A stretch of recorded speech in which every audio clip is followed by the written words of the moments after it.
Malabo raw na umusad pa ang panibagong reklamo laban kay VP Sara habang expected na rin daw ang pagbasura sa impeachment complaint laban kay PBBM. Ayon yan kay Congressman Eli San Fernando. Anya, pansariling interes lang kasi ang iniisip ng mga kapwa kongresista. Narito ang Agenda Weekend Report ni Isaiah Mirafuentes ng Abante. Sa 2028 national elections na nakatuon ng pansin ng ilang mga mambabatas. Ito ang pananaw ni Kamanggagawa Party List Representative Eli San Fernando.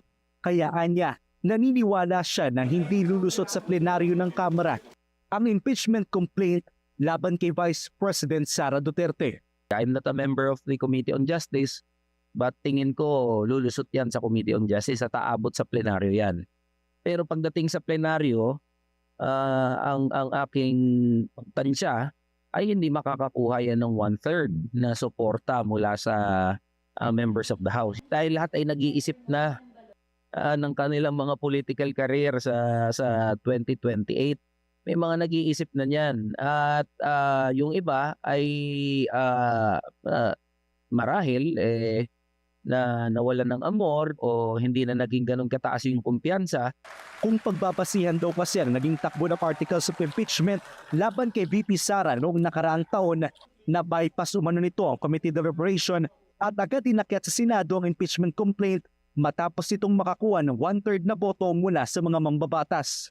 Pero para naman kay San Fernando, hindi nakataka-taka ang naging pagbasura ng Committee on Justice ng Kamara sa impeachment complaint laban kay Pangulong Bongbong Marcos Jr. Dahil anya, wala talagang balak ang mga mambabatas na paggalawin ito at sumailalim pa sa impeachment trial.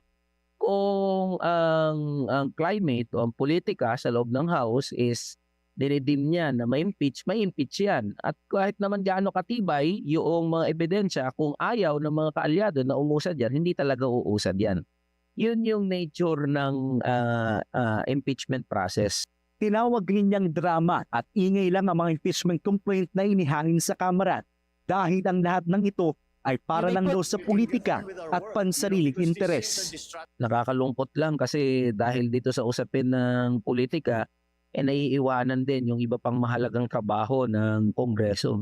At yun yung mga paggawa ng mga meaningful na mga batas. We are missing the bigger picture.